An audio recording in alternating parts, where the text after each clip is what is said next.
Lo dijo en la primera hora.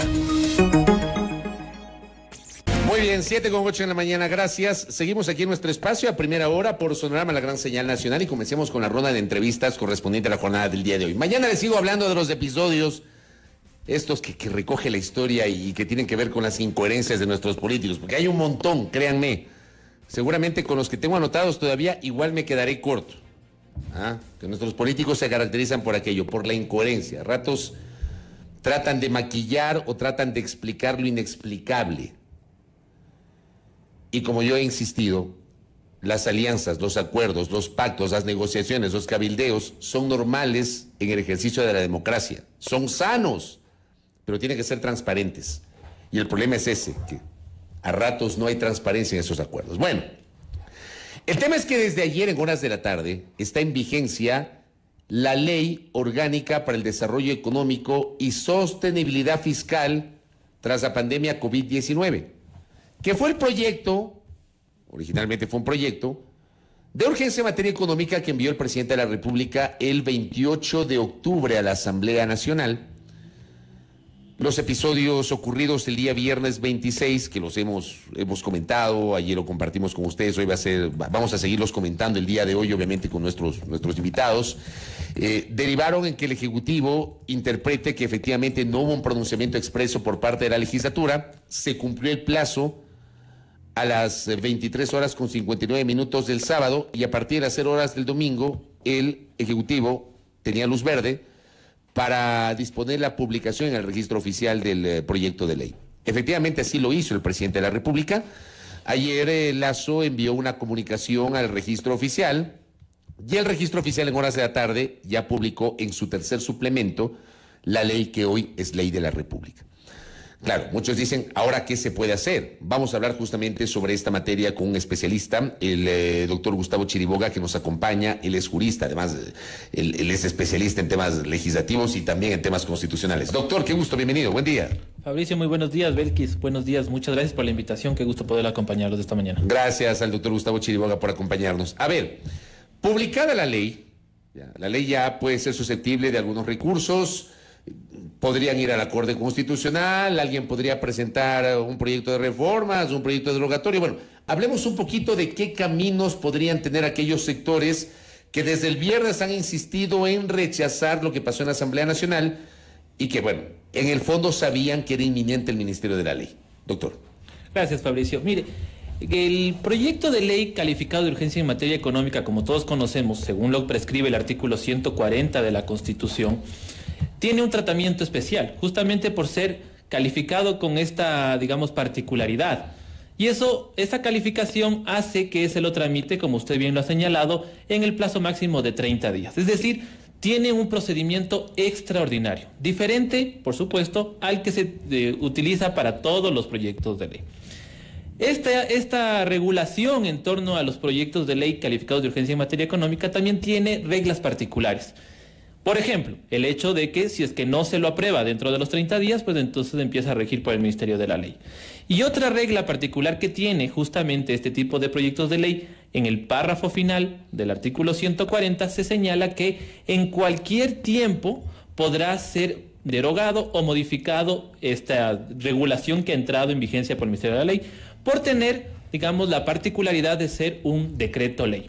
En nuestra Constitución, solamente para que quienes nos escuchan lo sepan, en nuestra Constitución hay dos casos únicamente en donde existe esta denominado decreto ley, ¿no? Es justamente en el contexto de la aprobación del Ministerio de la Ley de un proyecto de ley calificado de urgencia en materia económica y también cuando ha operado la muerte cruzada de iniciativa del presidente de la República. Entonces ahí también la Constitución le habilita a poder, por así decirlo, legislar vía decreto ley sobre materias de urgencia económica, ¿no? Entonces, bajo estas dos perspectivas, la Constitución justamente señala que solamente en estos dos casos la Asamblea Nacional podrá, dice, en cualquier tiempo modificar o derogar esa regulación. Entonces, si es que alguien, y por supuesto, y se tendrá que seguir el procedimiento ordinario, es decir, el procedimiento... Los dos debates, que conforme se sigue señala para la ley cualquier orgánica. otro proyecto de ley, ¿no? Conforme exactamente lo dispone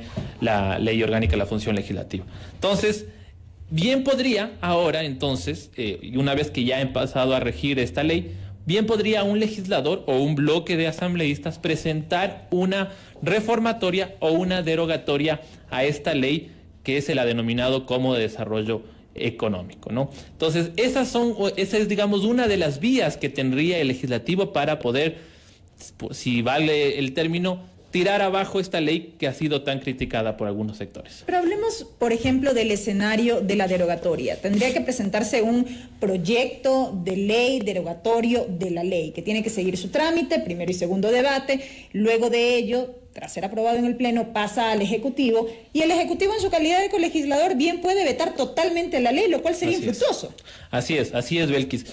Miren, el sesgo que tiene nuestra Constitución, como la mayoría de constituciones que regulan un sistema de gobierno presidencialista, la nuestra en particular porque tiene, y eso hay que reconocerlo, tiene una característica de fortalecer mucho al presidencialismo, otorga ciertos poderes, entre comillas, legislativos al presidente de la República en su calidad de legislador, y como usted bien lo indica, siempre tiene la potestad de poder ejercer o poner en práctica su potestad del veto, ¿no es cierto? El veto que puede ser en 3 vías: parcial, total o por inconstitucionalidad. Entonces, bajo esta perspectiva, es cierto, se puede presentar un proyecto de ley, tendrá que primero tener que ser calificado, luego irá a alguna comisión que el Consejo de Administración Legislativa determine, se tendrá que hacer el proceso de primer debate, luego bajará al Pleno nuevamente para que sea debatido, nuevamente irá a la comisión, se elaborará un informe de segundo debate, llegará al Pleno nuevamente, se votará y luego se remitirá al Ejecutivo para que justamente ejerza su competencia de veto. Entonces, por supuesto, el trámite ordinario es mucho más grande, más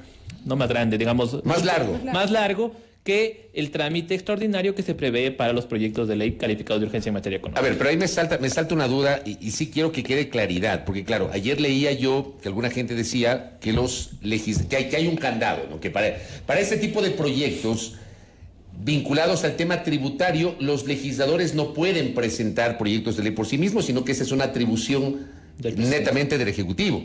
Claro, decían, de lo contrario, lo más probable es que nuestros políticos, a ratos que tienen estos manejos tan clientelares o están pensando en las próximas elecciones, capaz que derogan todos los impuestos, pero entiendo que hay esta salvedad para este caso en particular, doctor. Quisiera acotar, ¿eso no aplicaría más en lo que tiene que ver con la reformatoria más que con la derogatoria?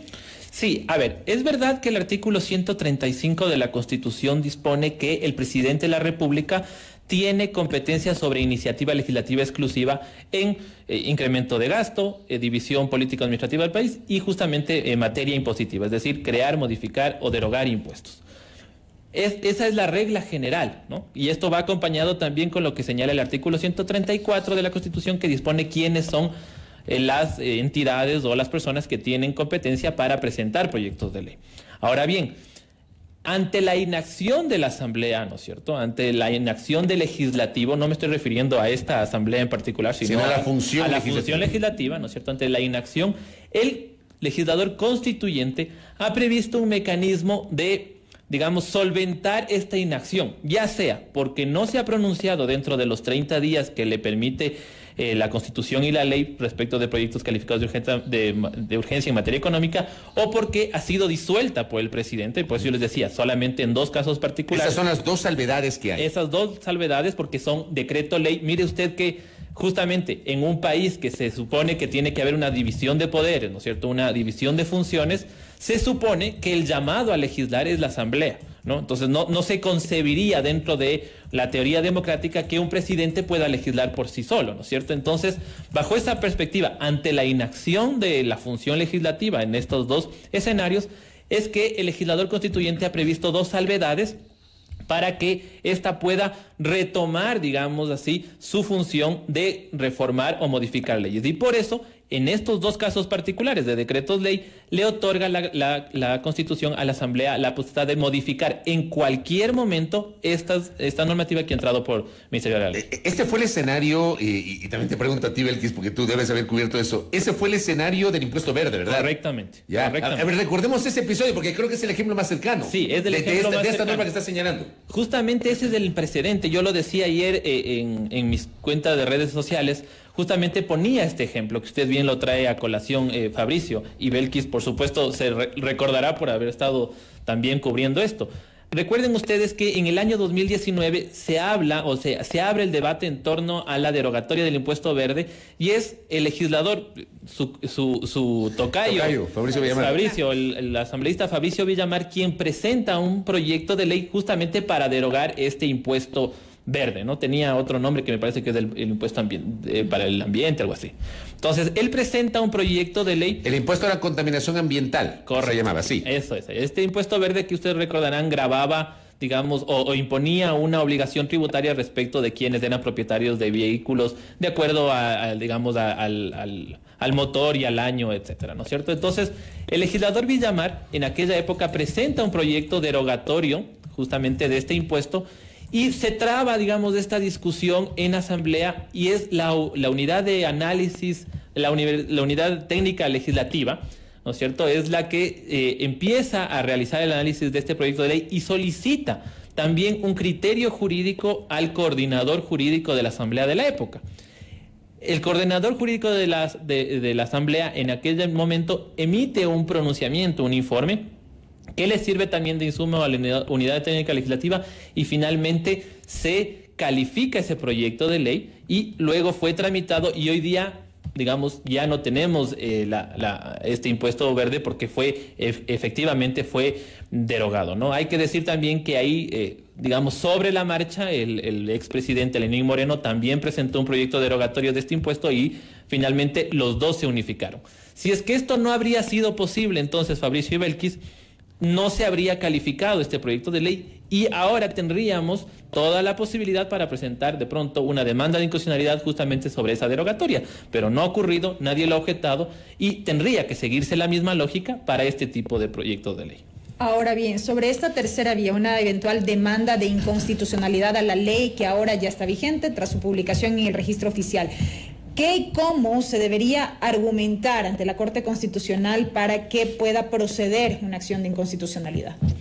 Bueno, la acción de inconstitucionalidad siempre es una vía, ¿no? Posible. Y los legisladores, seguramente aquellos quienes sostienen que se ha violado el trámite legislativo, quienes sostienen que se negó eventualmente este proyecto de ley, que por lo tanto no podía entrar por el Ministerio de la Ley, seguramente argumentarán en sus demandas de inconstitucionalidad, si es que lo presentan, que se ha violado el trámite, es decir, una inconstitucionalidad por la forma, porque no se ha cumplido el trámite. Ese podría ser uno de los argumentos. Pero este es un argumento que, como todos conocemos, es discutible, a mi criterio puede ser incluso débil jurídicamente, pero obviamente entonces se tendría, incluso hasta como estrategia procesal, no solamente argumentar defectos de forma, sino también defectos de forma, refiriéndose a que esta ley podría, digamos, imponer una carga fiscal perjudicial, por así decirlo. Eso podría ser el argumento de fondo. Podría ser, ¿no? Habría que ver si es que, digamos, no se trata de un impuesto realmente que grava, digamos, a quienes más ganan, si es que no es una medida proporcional. Bueno, hay una serie de argumentos ya, digamos, en el campo jurídico que se podrían presentar, ¿no? Pero todos estos son discutibles. Va a haber, por supuesto, una respuesta por parte del Ejecutivo, va a haber una respuesta por parte de aquellos quienes defienden este proyecto de ley. Y esto no será una resolución breve, ¿no? Al igual que una reforma, no será una resolución breve. Ahora estamos abocados a este trámite, por supuesto hay que buscarle salidas, sí, pero hay que tener en cuenta que no es la misma velocidad de los 30 días que originalmente tuvo esta ley. Oiga, doctor, le voy a leer un par de reflexiones que publica el joven jurista también, al igual que nuestro invitado, el doctor Chiriboga, el joven jurista Néstor Toro Nostroza en su cuenta Twitter. Frente a un proyecto derogatorio del decreto ley presentado por la Asamblea Nacional, seguramente el Ejecutivo lo vetará totalmente o por inconstitucional. Claro, o sea, lo que apruebe la Asamblea Nacional tiene que ser materia de la colegislación del Ejecutivo. Por eso, paralelamente, dice Néstor Toro Nostroza, la Asamblea Nacional debería presentar una demanda de inconstitucionalidad ante la Corte. La demanda debe llevar consigo una solicitud de suspensión de vigencia del decreto ley y esta tiene que ser resuelta tanto o más rápida que la acción extraordinaria de protección del caso Yunda Guarderas, dice. Desde la ciudadanía también deberíamos unirnos y presentar una demanda contundente, razones sobran. Y bueno, ahí genera un cuestionamiento sobre la integración de la Corte Constitucional. Pero digo, esta alternativa podría ser, lo que plantea Néstor Toro y Nostroza, podría ser una alternativa jurídicamente hablando, doctor. Correcto, sí, como habíamos estado conversando, ¿no? La una es la vía de la reformatoria, que por supuesto implica el pronunciamiento del presidente a través del veto, y la otra es la presentación de una acción de inconstitucionalidad en donde se pueden pedir medidas cautelares, por así llamarlas, justamente para pedir la suspensión. Ahora, eso se lo puede pedir, se lo puede argumentar. Que den la razón y que lo acepten los jueces es otra cosa, ¿no? Entonces, por eso yo decía, este trámite no va a ser tan fácil o tan breve como fue en un inicio el proyecto de ley del presidente Lasso. Ahora bien, desde el punto de vista jurídico, ¿qué lectura le deja el trámite como tal de este proyecto y lo sucedido el pasado viernes? Bueno, el trámite yo creo que, digamos, ya es una discusión que se ha dado, que ya está ahí en la mesa, los hechos lo tenemos ahora. Yo personalmente creo que habría sido mejor que se vote por la moción final, que era la del archivo, y este tema quedaba zanjado, ¿no? Lamentablemente ahí hubo una interpretación. Hay quienes argumentan que ante la negativa de la moción del asambleísta Torres, entonces el proyecto fue negado, pero ya vemos que eso no ha ocurrido y por eso está ahora mismo publicado en el registro oficial este proyecto de ley. Las cosas están dadas y ahora lo que hay que buscar justamente son alternativas, como lo indico, que puede ser la reformatoria, la derogatoria o una eventual demanda de inconstitucionalidad. Estos caminos que estamos conversando el día de hoy, usted nos ha señalado, no es inmediato de modo alguno. Así es. No suspenden la vigencia de la norma. O sea, la norma se sigue aplicando hasta que sea eventualmente derogada, por ejemplo, o hay un pronunciamiento de la Corte Constitucional si es que se da ese pronunciamiento. Correctamente. Mientras tanto, la norma sigue. Mientras tanto, la norma sigue vigente y es porque está publicada en el registro oficial y es ley de la República, ¿no? Y usted conoce que mientras no...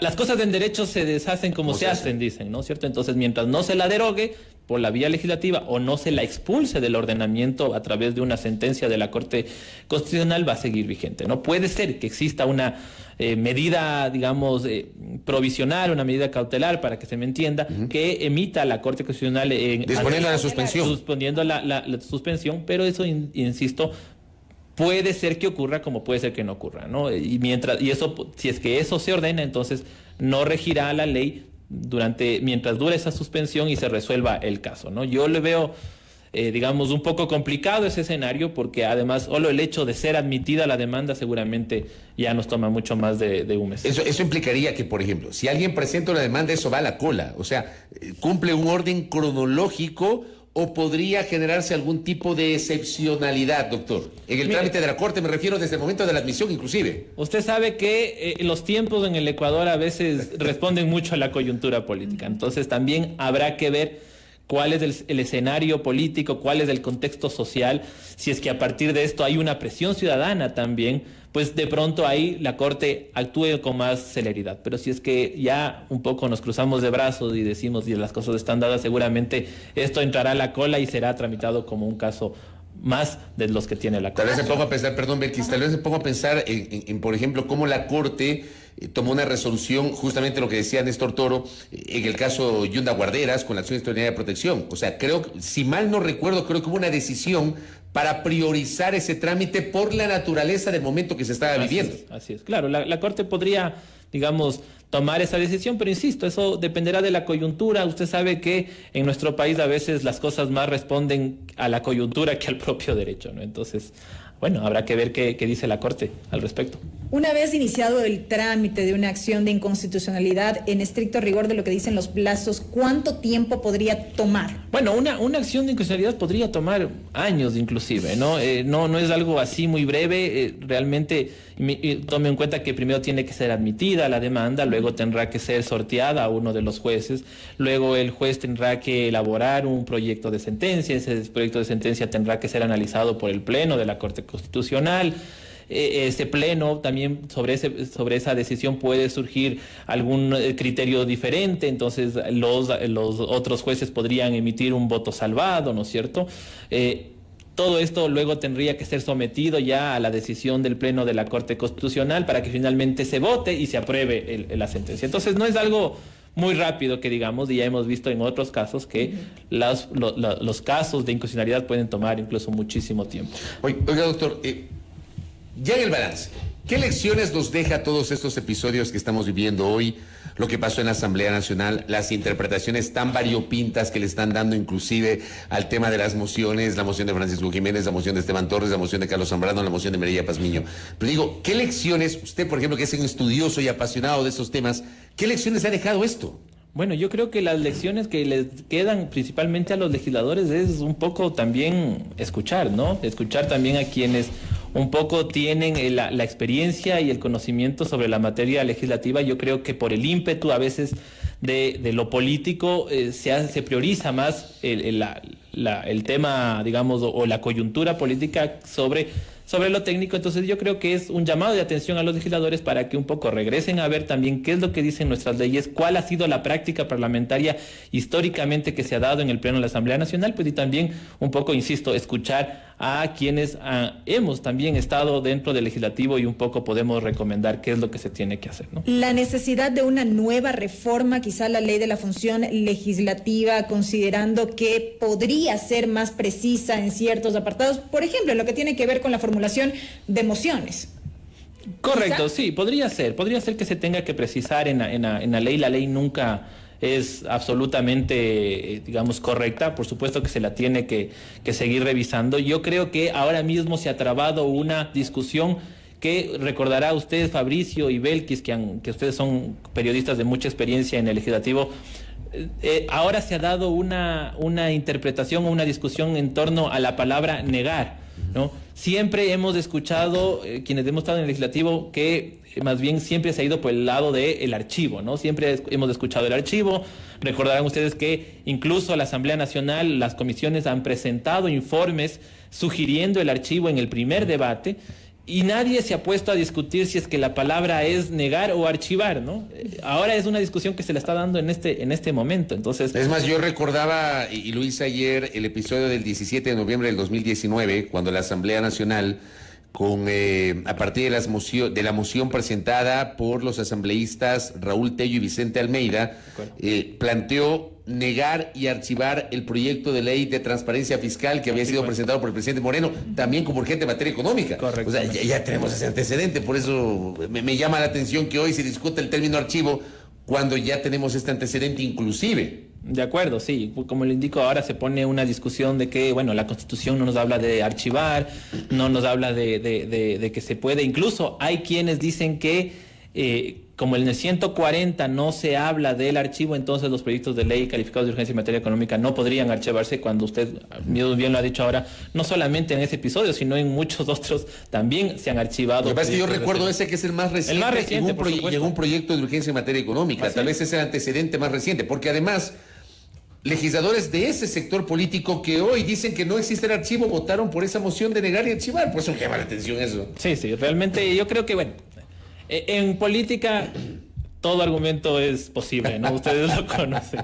Y a veces ahí es cuando se choca el derecho con la política y muchas veces hasta la política termina ganándole al derecho. Pero inclusive otra lectura a propósito de la primera moción que se presentó en el sentido de aprobar el informe respecto del proyecto. Hay quienes dicen que como no hubo los votos para aprobarlo, entonces él mismo fue negado.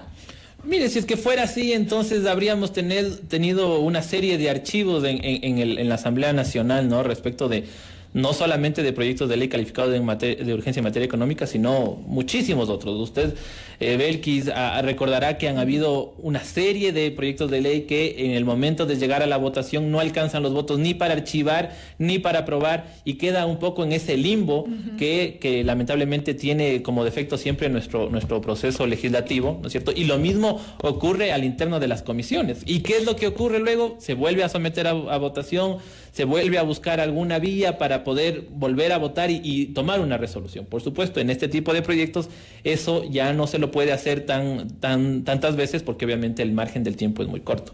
Oiga, doctor, y lo último, hay un proyecto de enmiendas constitucionales que está siendo tramitado hoy por la Asamblea Nacional, que lo había presentado en su momento el hoy exasambleísta Héctor Muñoz, para discutir los votos que se requieren para allanarse y para insistir, porque está claro que en el momento de la colegislación el Ejecutivo tiene, digamos, se beneficia más, la Constitución le otorga un beneficio adicional al Ejecutivo. O sea, para que se allane la Asamblea a lo que observa el Ejecutivo se requiere mayoría simple, pero para que el Legislativo insista en la propuesta que originalmente aprobó se requiere mayoría calificada de 2/3, o sea, 91 votos. ¿Cómo le ve usted esa reforma que se está discutiendo? Mire, esta es una reforma, esta es una discusión que se le ha dado siempre en la academia, ¿no? Yo siempre que estoy, digamos, en clases con mis estudiantes discutimos de esto, ¿no? No solamente el tema del veto, sino también la competencia sobre iniciativa exclusiva, el tema justamente de los decretos ley, la posibilidad de disolver la Asamblea. Son todas estas atribuciones que la Constitución del 2008 le dio al presidente en esta suerte de fortalecer el presidencialismo, tomando en cuenta los antecedentes históricos por los cuales muchos presidentes, usted hacía antes de empezar esta entrevista un recuento histórico de cómo incluso torturando las leyes de la Constitución se ha derrocado presidentes en el país. Entonces, bajo esa perspectiva, el legislador constituyente de Montecristi pensó que la mejor salida era de pronto, voy a utilizar de pronto un término poco correcto, pero desbalancear, digamos, ese equilibrio y otorgarle ciertos poderes, entre comillas, legislativos al presidente para que pueda tener mayor incidencia, ¿no? Entonces, mire usted, uno de esos ejemplos es justamente el tema del veto, ¿no?